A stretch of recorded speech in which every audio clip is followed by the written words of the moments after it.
Welcome to Legendary Impact Live, where top marketing minds and local business owners across the U.S. share their stories and strategies for attracting high-value consumers.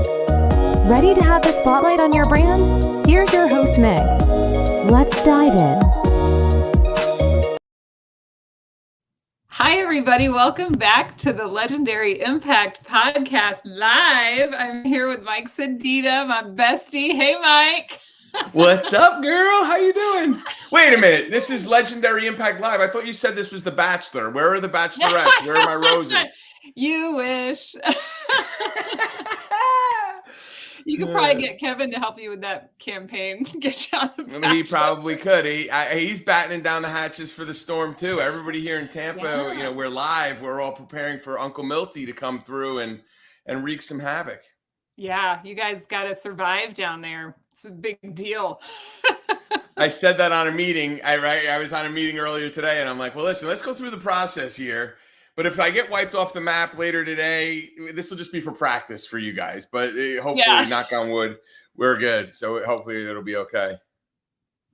So thanks for joining me today. We're live on the Local Legend Facebook, Local Legend Instagram, LinkedIn, and your 16W Media Group Facebook and YouTube. Oh, excellent. So, pretty exciting. Excellent. Love it. Yeah, we're live everywhere. This is like simulcast. This is like in the 60s when they first had satellite. They would say coming to you live from around the globe. We're coming to you live from Colorado and Florida simultaneously.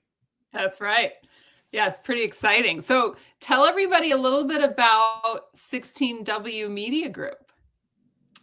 What a great question, Meg. So I'm originally from New Jersey, and none of these questions are scripted. We are live. We are just going off the cuff, and that is not a joke. We are literally just having like a coffee chat here.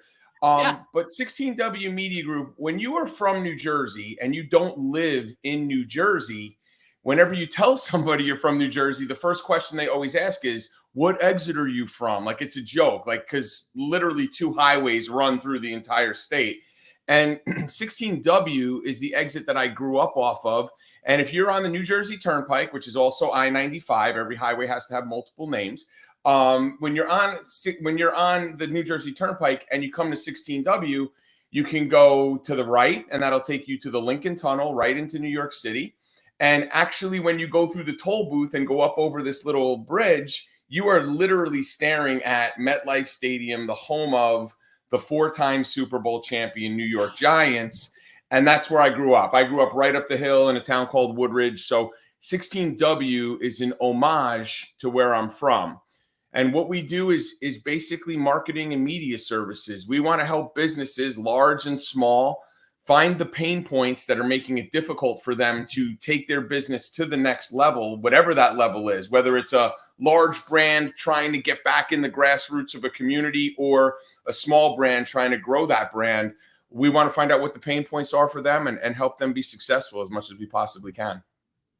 Yes, and we have so many good channels, you guys. So Local Legend and 16W, we partner up a lot with local businesses, large brands, brand power players, people that really want to get the goods on what channels attract high value consumers. That's kind of our goal, is to connect whatever type of business with high value consumers throughout, the US and Canada. So it is an exciting, opportunity to help businesses large and small and connect them with the right people and show them how to do it, right? Because there's so many ways to waste your money when you're marketing your business.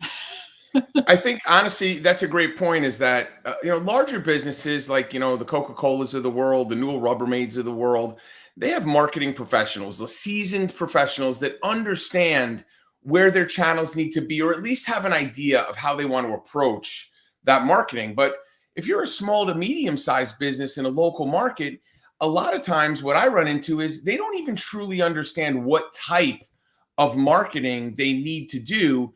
And they get caught up in this, I want to run an ad and I want to see $1 million from that ad. Like it's almost like a cause and effect in that business owner's brain. And what we try to do the most, and I know you do this really well with your clients, is educate them to understand you're not necessarily a direct response advertiser. Like if in Tampa right now with a storm coming, if you're a generator company, you might be direct response because someone's scared that they're going to get hit and they want to buy a generator, but they're still not going to buy that generator today and go spend those dollars immediately. It requires a sales cycle. So understanding the type of advertiser you are is a big educational point that I spend a good chunk of my time working with business owners on. Yeah, and understanding what types of messaging your target market responds to. So like the high value consumer, you don't typically respond to coupons and mailers that aren't connected to content you care about. So there's a nuance to that as well that I love to educate about, because we are not typically focused in our channels on the coupon customer, the one-time coupon customer, right? We're focused on that brand awareness and building that relationship with the community. And our newest service are these live podcasts, or recorded, but we got a guy who helps us. We got a guy. Yeah, we got a guy. You know, it's funny, real quick, before you talk about the podcast, because this is the latest and greatest thing that we're working on. To your point about the messaging and the channel and all that stuff, and I'll tell you a quick story about one of my clients is a restaurant. And she, you know, we publish magazines. It's what we do. It's the core of a big chunk of our business through a national or international North American network. We publish these great local community upscale magazines. And this client has been working with me. You know, they started, and about 3 months in, you know, we helped her with her ad, but she had specific things, specific messaging she wanted in her ad. And about 3 months went by, and we do our monthly check-in, and, you know, we're not really seeing the activity that she was hoping to see. And finally I had to say, listen, can I redesign your ad? And she said, sure, whatever you want to do. And her original ad was, we've been here 100 years, you know, whatever it is. We use fresh ingredients, and like basically gave a laundry list about them. And when I redesigned the ad for her, I said, listen, let's create an ad that invokes a feeling within the person reading that ad. So we went from a laundry list of ingredients and services to, are you tired of cooking on Friday night? Let us take that off your plate. And it started to see traction. It is the reader, and that's why messaging is so important. And I always tell my clients, put yourself in the consumer position. Listen, we all buy crap. Every day we're buying something, whether now it's Home Depot or Publix or wherever we go. Put yourself in the consumer position. What appeals to you when you see it? A laundry list of ingredients? No one, and very few people do that. Or, wow, this is going to make me feel bad. Calgon, take me away. No one remembers that that's bath soap. You know, you think about being taken away. So it's the slogans and the wording and the language. So I just wanted to point that out for people listening to this as business owners. Trust your marketing professionals to help guide you a little bit in how you message what you're trying to sell, because it makes a world of difference. Absolutely. You're speaking to a pain point in that example, which is fantastic. These busy parents and homeowners in these communities respond to you making their life easier. 100%. And providing a high quality premium product. You know, you feel good if you can buy a meal service that's going to prepare that food for you, because that's, you know, kind of an elite thing that you can afford to do when you're that person. And so having that, that ad convey that they're solving that problem. Yeah, they are tired on Friday night. I'm tired. Listen, you got two, right? You got two beautiful daughters. You know, ballet and band and art, and you know, you're going in 100 different directions, doctor's appointments and all this stuff. If I'm that parent, I want to know that I can get one thing relieved from. I don't got to run home, take a roast out of the oven, defrost it. You know, it's a good feeling to have that. So that invokes somebody to say, you know what, I'm going to pick up the phone instead of taking the pots out of the cabinet. So I just wanted to make sure people hearing this, if you're if you're thinking about marketing your business, try to put yourself in the consumer position as opposed to being in the selling position. It makes a big difference when you're building your ad and kind of laying it out there. 100%. Think of who you're speaking to and what they like too. You know, not only the pain point and the life experience of them, but, you know, do they like premium things? Do they like, you know, elite opportunities, right? Exclusive things, and build your brand messaging around that to make sure that, it resonates and attracts them. If you're trying to, offer a coupon to the person that's looking for the premium experience, they're ready to pay your regular rate, right? They're not trying to find a deal and you've lost them. Right. Versus if you're talking to the coupon customer, you're trying they want it bottom barrel. Yeah.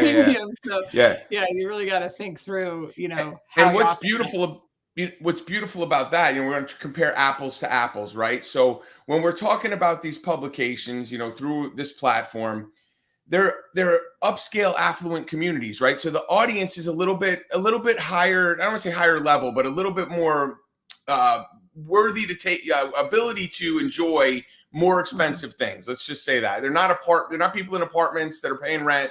They're people that own homes, etc. Right? So it sounds super elitist, but it's not. But the reality is, from a pricing standpoint, like straight and simple, if you're a business owner and you're listening to this podcast and you're trying to figure out, do I send a mailer in either money mailer or Valpak or one of these shared mail pieces, or do I go out and I spend the money to get a beautiful 5x7 glossy 2-sided flyer that has everything that everybody needs to know on it, that's going to cost me $1.50 every time I mail it to a house, between the printing, the postage, and all the other stuff that goes along with it? Or do I pay 60 cents to be an expert in an upscale magazine and write content that creates that know, like, and trust factor for a business to a consumer? Because that's the biggest thing people run into. And it's one of the things we'll talk about as we talk about the podcasts and going live, is the content is king. If you don't truly understand content is king, you haven't looked at TikTok, you're not watching this on Facebook, you're not watching it on Instagram. Content is king, business owners. Everybody's looking at content. Some people are looking at 13-second videos of kids falling down or puppies, slipping and sliding on a lake or whatever they're seeing.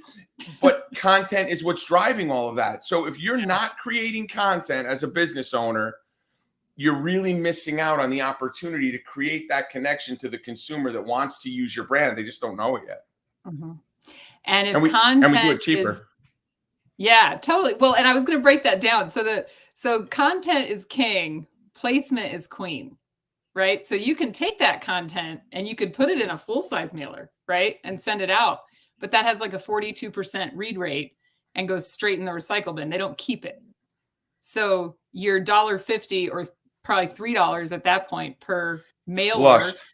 Yeah. Yeah. And you only got 42%. So say it was like, mailed out to 10,000 homes, right? And 4,000 actually made it in the door. Yeah, 4,000 made it in the door. They saw it one time and threw it out. Whereas if you place your brand next to content they want to read, like in their neighborhood magazine, you're getting, maybe 3,500 homes. But we have an 89% open rate. People look at that's home, and that's homes. Yep. Well, and that's homes. So if you actually count readership within that, you're talking about 2.25 readership per home. So if it's 3,500 homes, you're talking over 7,000 readers, husband, wife, or your spouse, significant other. If it's multi-generational, if the kids are a little bit older. So the numbers are pretty equivalent when you look at that. And they're even better because they read it. This is a coffee table piece. So they're looking at it repeatedly throughout the month, allowing you to repeat your message. So really, if you look at the math on that, 5.5 times they look at it, 89% of the people, 2.5, people per household. That's actually 42,800 impressions versus your 4,200 that you got from that mailer that costs 4 times as much. The funny thing is, a funny story, when I owned my ad agency in Atlanta, we had a couple clients. We did a lot of like large national magazines like Marie Claire and People and First for Women. We used to laugh. We called them rag titles. First for Women is a rag title because it's literally at the checkout line. But there's something called, obviously they have circulation. It's all audited in these big magazines. But then they have a number in every media kit for these magazines called reach. People magazine, we used to laugh because every other company had reach, it was like 10x, meaning like, one magazine, it might get passed around 10 times. People magazine's reach was like 40 times. And it was simply because People is essentially in every doctor's office around the country. So that circulation might be 2 million. 500,000 of it is doctor's offices, and every one of those magazines gets read 10 times a day. So like people would charge more for their ad because they knew that reach is a real thing. Now it's kind of a floating number. Like you can't really put a pin on it. Like you can't narrow it down. Mhm. But the reality is when I say that, when I explain that scenario, you're nodding because you know you were probably to the doctor sometime this week and sat in there and read a magazine because it's what's there in front of you. So people use that to leverage their rates, to leverage their visibility, and it works. You know, it's a crazy thing, but reach is vital, you know, for these brands. They want to be able to be seen. If you're not being seen, look, I could have the greatest magazine in the world. If nobody opens it, which we have a 90% open rate, and nobody reads it, we have 90% engagement rate. It doesn't matter, but we're not failing in that area because it makes it in the house. It gets read. It has a shelf life, sits in people's bathrooms probably most of the month, and it just gets read over and over again. And they ask for additional copies. Right. So I need one for the bathroom, one for the guest bathroom. Yeah. Right. So one person called me months after an edition and was like, I need the March edition from, this is like a year ago or whatever. And I was like, I don't have sorry, ask your neighbors. I don't have that laying around. Yeah, I don't have extra. Well, I will tell you, it's funny is, there's probably some publishers that do what we do, listening to this or watching it or whatever they're doing. I have a bin. So I have a Jeep. I live in Florida. I don't just leave magazines in my truck. Like I have a friend, not really a friend, but a publisher I used to spend a lot of time with, used to just keep them like unloaded in the back of the truck that she had. They'd fly all over the place and go crazy. So I can't do that. I have a Jeep. If I want to have the top off on my Jeep, which hurricane season hopefully is ending soon, take the top off. So I keep this plastic bin in the back of my Jeep, and I have all my magazines in there to deliver and meet with clients and talk to them about what's going on, or stop in doctors' offices and drop them off to get that People magazine effect. And I have them going back for months and months. And as I'm I try to get rid of the older ones. I did a networking event last week, which is phenomenal here in Wesley Chapel, Florida at the Hilton Garden Inn. I got rid of so many magazines. People are like, oh, I want to read this one. I want to read that. Oh, I know those people. Or, that's the beauty of the branding, is that infinite, continuous, I want to look at it. I want to read it. I want to know about their story. And the biggest thing, listen, I'm going to say the name, Best Version Media. This company's been in business for 18 years, right? The whole premise of why this company is so successful and all these people make this money is neighbors are nosy. You want to read what the Joneses are doing. So-and-so, like I have one family, the wife worked at Hooters. The husband was a traveling salesperson. I remember their story, reading their story. And I'm just like, this is just the coolest story. You want to know how people met, how they fell in love, why they have 7 kids and 3 dogs and a chicken and whatever else they got going on. You want to know. So, and you want to compare. You want to see where you're at in the food chain. Yeah. And you want to participate a lot. We have lines a mile long for folks to volunteer to be on the cover because they live in the neighborhood. They want to share their story. And we feature so many great things from the community. It's not just one family per edition, but we've got lots of nonprofit spotlights and expert articles written by local businesses that want to educate about what they do, and business profiles, and just content submitted by the neighborhood. I get the funnest content from like the Historical Society and, just residents that are having a block party. Thankfully you're able to attend those and enjoy some of the party favors that you have at those parties. But we have in every edition, we have Norm's Cutest Pet Contest. So if people who don't know me, Norman is my 8-year-old English Bulldog. He comes with me everywhere. He's come to conferences for our publications. He's come to networking events. He goes everywhere. He's literally sleeping point with my face. He's literally sleeping right there and snoring. Thank God the mic doesn't pick him up. But we do Norm's Cutest Pet Contest every month. Families just submit their pet, tell their pet story. And we have a wait list to be nominated to be Norman's Cutest Pet. So the beauty of what we do, one of the many beauties of what we do with the publishing side, is the ability to be creative. Now, you are much more creative than I am. If anybody follows your channel, they see the coolest woman in marketing videos, which are absolutely phenomenal. I want to try to steal it, but I can't because you already did it, so I can't steal it. But that creativity translates to the publication. And there's, I don't know what the number is, like 900 publishers that publish these magazines across North America. And every person has their own style to how they do it. And it just makes it incredible. It makes it different. It's unique to anything else that's out there. And it's fun. It's fun to be a part of the community.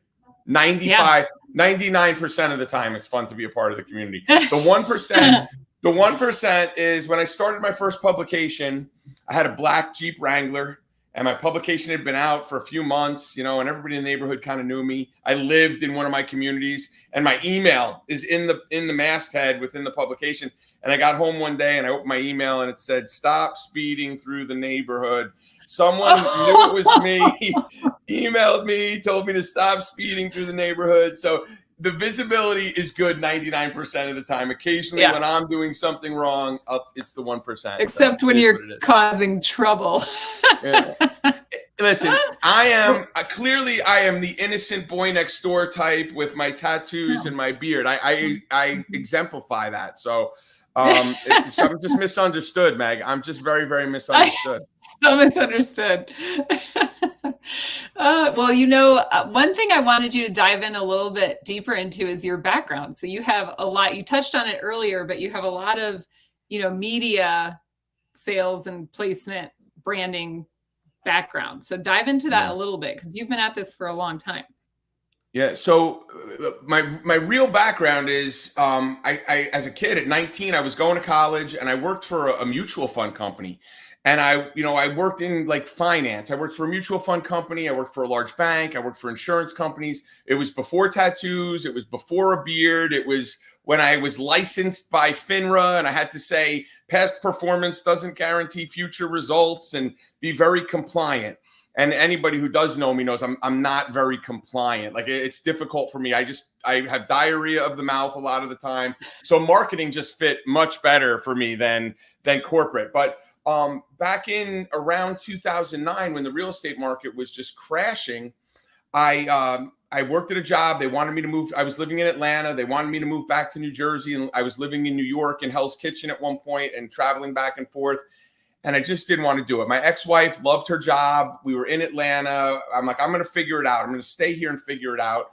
And a friend of a friend said, "Hey, I own this media buying agency." I had no idea what a media buying agency is. I had no idea. Said, "Come in, we'll put you in front of, we'll put you in a conference, a giant conference room with a landline phone and a laptop, start to make some calls and blah, blah, blah, blah, blah." I kind of just explained the basics to me. And I had a mentor. He kind of showed me and helped me to understand the difference between direct response and brand awareness and branding, and showed me how to build a media plan and explained to me, like, I never realized when you see a commercial on TV, there's multiple people that touch that commercial. There's the entity side. Okay, let's just use like Budweiser for an example. There's someone at Budweiser that's responsible for coming up with, the kind of the game plan for how you're going to tackle this. They either do it in-house with a creative team or they hire a creative agency, and they either buy the media in-house or they hire an external agency to buy the media. A lot of companies like to have multiple agencies because it's almost like a checks and a balances. If you're in the business, if I work for Budweiser, I think Budweiser all day long. I don't think about the other components to what might make that an effective ad campaign. So the whole component of what we did was literally, I can't draw to save my life. If you asked me to draw a picture of you right now, it'd be a stick and it'd be a couple hands and it'd look like this and you'd have like hair spiked up. I can't draw. I'm not artistic. I can come up with slogans and I can come up with some verbiage, but my specialty really coming from a financial background was, hey, tell me who your audience is. Tell me what your timing is. Tell me if you're national, regional, local, and tell me what your budget is. And we'll go out and find the right media mix that maximizes for you the best possible exposure. And listen, budget is the one thing everybody holds on to. Budget is vitally important. There's been many a times I've talked to clients at every level where they have champagne dreams and Bud Light budgets. They want to be on TV. They want to be on radio. They want to have billboards, and they have, $2,000 a month to do that. Campaigns like that take $100,000 a month just in a local market, let alone to do a national campaign. So, that's where the education comes into. So I learned how to how to figure out what clients, like what type of marketer they were. And in my past life as a media buyer through my agency, most of the people we worked with were direct response. You know, someone invented a widget and they wanted to sell it. They built it cheap, they sold it cheap, and we would run these broad reach campaigns. We did some branding. I did some branding for Welch's Fruit Snacks, which everybody knows where they are. They're in a supermarket. I had some really cool clients. I worked for a private airline, Welch's Fruit Snacks. I worked for Mechanics Wear Gloves. I did some media buying for them. They're in Home Depot. Some brands you know, some brands you don't know. Some emerging brands and some established brands. The nice thing about it was very similar to what you and I do, is it changed every day. I mean, how many times do you talk to a restaurant in the morning, a lawyer in the afternoon, a realtor in the evening, and then the next day it's a hair salon? Like, it is always something different. And that's the beauty of what I love about what we do with marketing, because it gives me the ability to learn so many things. I talk to commercial realtors and they have a whole set of things that go on in their silo. Residential realtors, same general industry, totally different set of things that are going on with them. And it really helps with our podcast, because getting on and having a conversation with somebody, my dad used to tease me as a kid. He's a jack of all trades and a master of none. I'm pretty good at marketing. I'm pretty good at eating. Those are like my two real big specialties. But being a podcast host and having the ability to know just enough to talk to somebody to get them to explain more about what they do is truly a talent that is kind of like downside. Like, people don't really appreciate that. So I'm here to toot my own horn and say, appreciate the fact that I know how to BS just enough to make your brand exciting. And that's kind of what we do with the live. Like, this, what you're doing here really takes the podcast that we've been doing here for a little while and like puts it on steroids, like supersizes it, because it's getting that interaction. It's getting it out there, which is amazingly cool. And you deserve all the credit for it. Well, thank you. Yeah. And we can do this for anyone. So like I said earlier, we got a guy, he'll we'll host it on our networks and, share about your business, put the spotlight on you, and then, produce it and get it out there for you. And so that's just one more way to connect with, educated consumers, people that want to be informed about what you're doing and why you're different than your competitors, and really, your background. They want to get to know you as a person. So having that opportunity is really good. And we produce that. We can do it recorded style. We can do it audio only. We can do it video and audio, and we can do it live. And so I think that's a great addition to, the things that local business owners could be using, the channels and I wanted to touch base on what you said about, the business owner that wants the biggest impact, but has the, $1,500, $2,000 a month budget, right? So what we do with our communities that we work with is we really micro target, so those dollars go further and there's no waste. And they are multi-channel. So it's not only print, but we do digital and SEO and reviews management. So there's a lot that can go into it for that small budget that can really turn that person into a local legend in their space in that community. And so lots of different options there. Well, the thing that's beautiful about this platform and look, you and I have worked together now for six plus months developing this platform to take things, to expand on these several line items that we have. What's beautiful, listen, again, I'm going to brag on you and not me. What's beautiful about what you've come up with here is, depending on the budget for a particular client, you could do something for a client for as little as $500 a month, or you could, and keep it micro targeted. Or if someone wants to expand their reach, you add digital. If someone wants to expand their reach even further, you add a podcast. If someone works as a dealer or distributor for a large manufacturer, we can show them how to take the co-op money that they get from their manufacturer and apply that to their marketing instead of buying Stanley mugs and caps and t-shirts. I'm subject to it too. I do the same thing. So instead of doing branding that doesn't generate revenue, you could use your co-op funding to generate revenue. How about this? I mean, what a great idea this was that you came up with. Is there's thousands of businesses in your local market, wherever you're watching this, that just don't have a website. They have no way to capture leads. They're basically hoping the phone rings. And if they don't get to that phone call, they lose it. And here, business owners, if you're listening to this, pay attention to this. If you don't pick up your phone or you don't call people back in minutes, you are flushing money down the toilet. So one of the great things Meg came up with, and that I'm stealing because that's kind of what we do, is a way for you as a business owner to create a land. We do it for you. It's turnkey. We create a landing page for you, lead capture for you, and now you have the ability to actually see everybody that's coming through the door and systemically get back to them and help grow your business. It's revenue you would never have had you not had a capturing system built in there. So I say all that to say, if you're the local mom and pop smoothie shop and you only have a few $100 a month, we can target for you.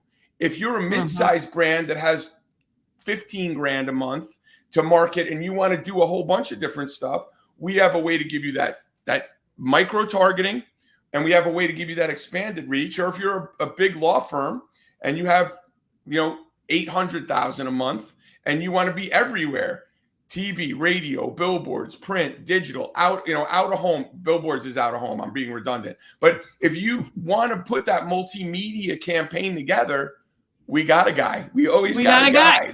We got a guy. So don't, I think what happens to a lot of business owners early on is they know they have to market. I mean, they understand I got to do some sort of marketing. And I'm not talking about networking. Networking is important, but you got to do some sort of marketing. Networking is what keeps you at a baseline. Marketing is what takes you to the next level. And knowing you have to do marketing, but you say, oh my God, all these people are coming at me with all these ideas. I just don't know how to sort them and categorize them and do all this stuff.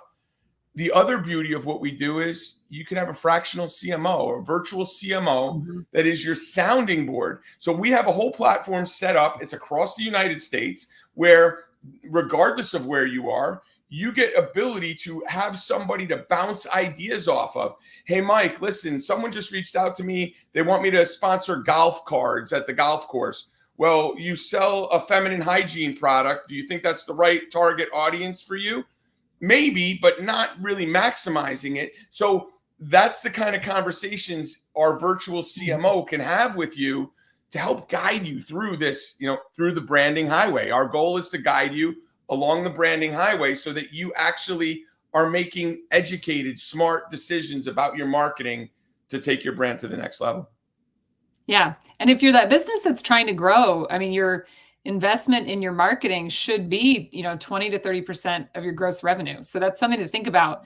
If you're not yet frequently and consistently marketing your business to the right audience with the right messaging, that should be your goal and that should be your budget. So looking at your gross revenue and kind of figuring out, how much you should be investing is a good first step. And also, if you're just trying to maintain, you should be around 10%. So having that frequent and consistent outreach and really investing in staying present at some level in the communities that are important to your business is a constant need. At no point should anyone stop their marketing because they, aren't budgeting for it or feel like they're good to go, even businesses have been there forever. I mean, I get a lot of, I don't know if you get a lot of this. I get a lot of, well, everybody knows me, word of mouth. Everybody knows me, word of mouth, blah, blah, blah. I live in Tampa, Florida. It is one of the biggest transient cities in the United States. More people are moving to Florida than anywhere else for various reasons, Tampa specifically. So you might be in business for 30 years in Tampa and have a great word of mouth following.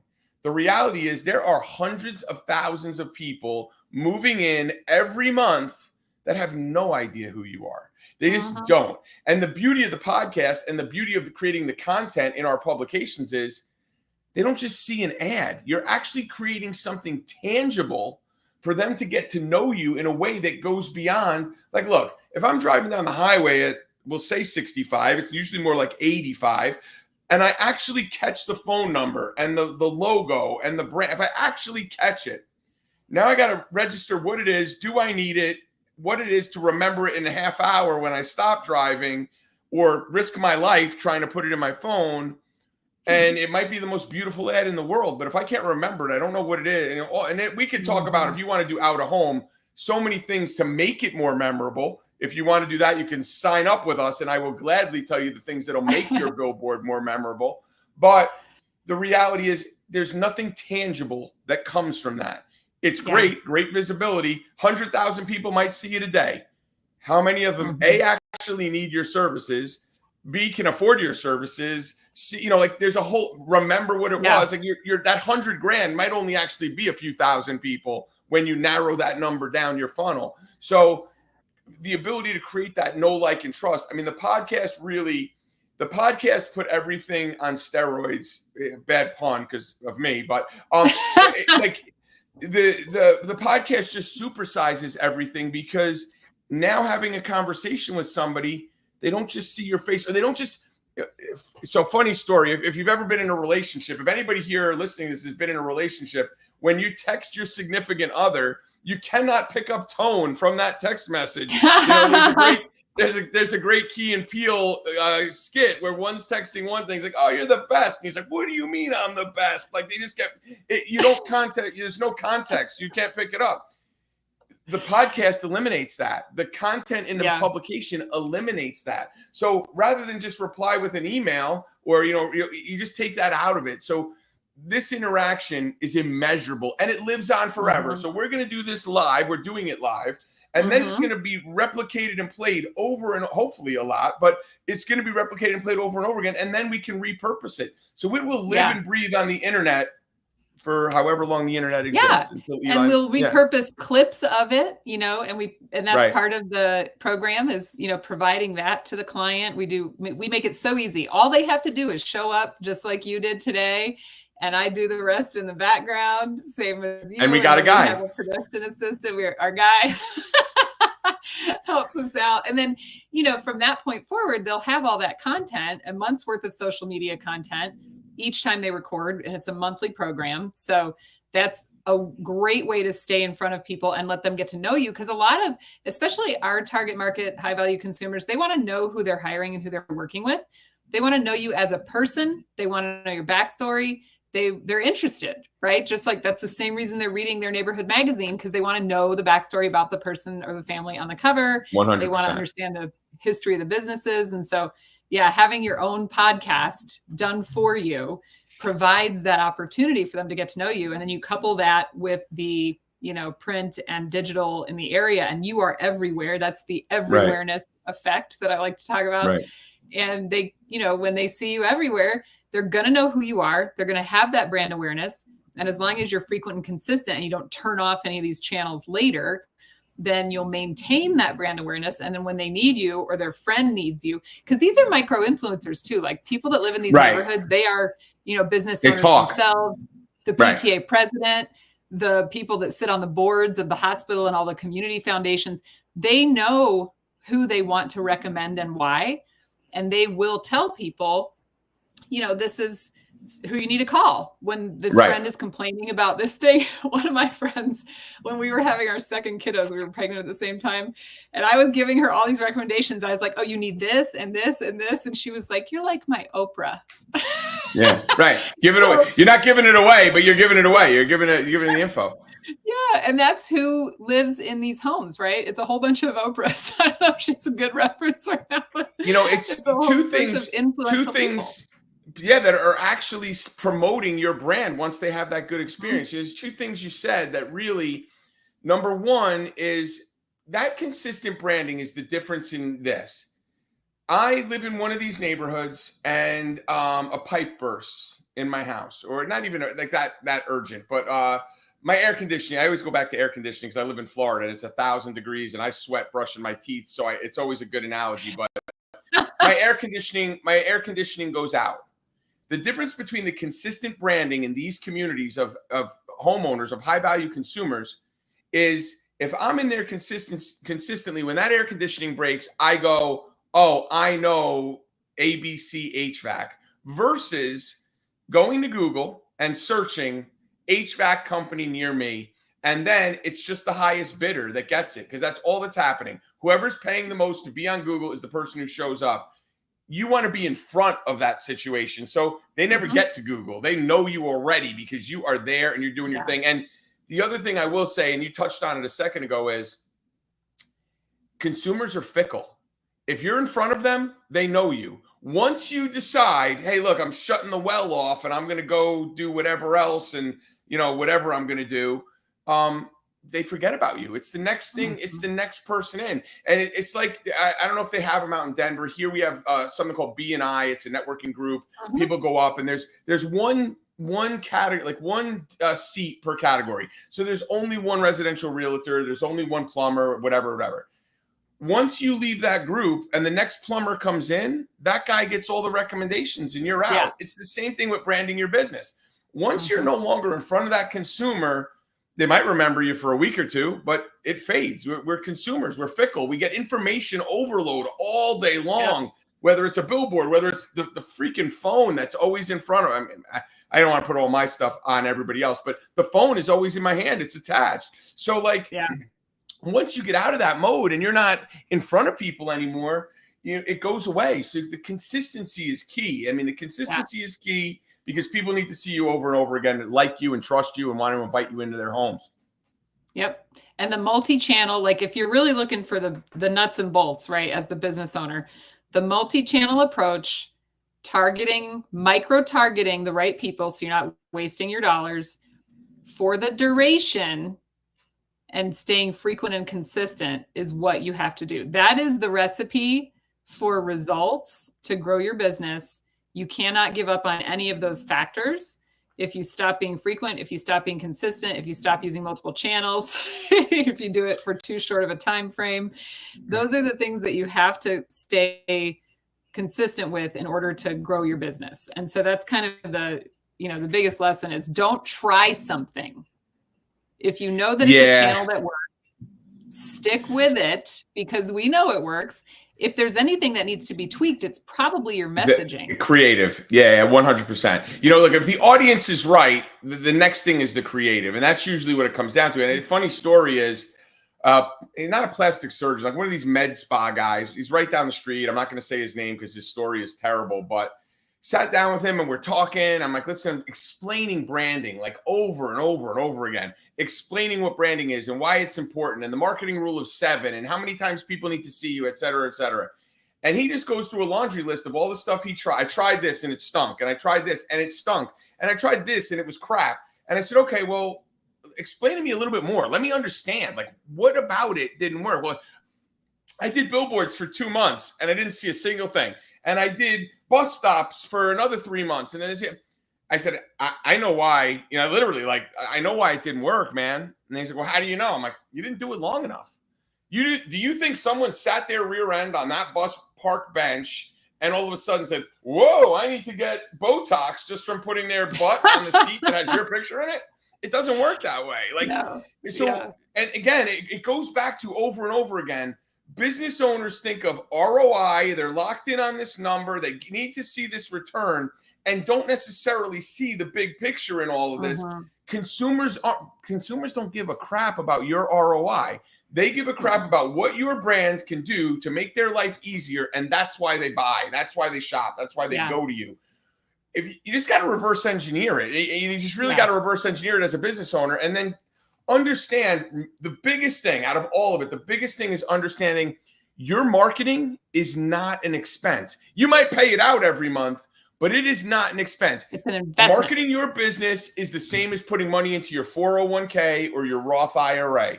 You need to do it consistently over a period of time, and then you see the fruits of it. You don't just make a deposit into your Roth IRA 1 month and go, I'm ready to retire. I'm done. I'm just going to ride this bad boy out.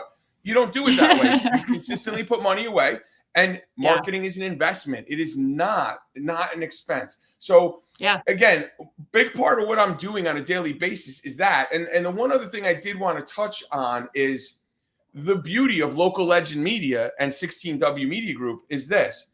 As a business owner, there is one, as a human being on planet Earth, especially as a business owner and entrepreneur, the one commodity that you are unable to replenish ever, it doesn't come back no matter what you do, is time.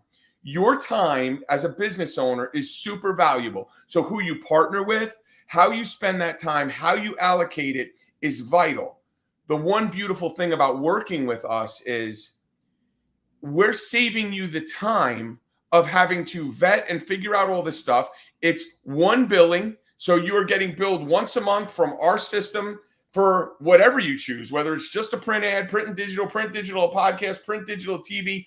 You are getting billed and invoiced from us. You don't have to have, you don't have to pay multiple line items out. You don't have to contact 17 different people. We give you a point of contact. Everything runs through our system, and it simplifies your life. Listen, we got enough complicated things to deal with as entrepreneurs.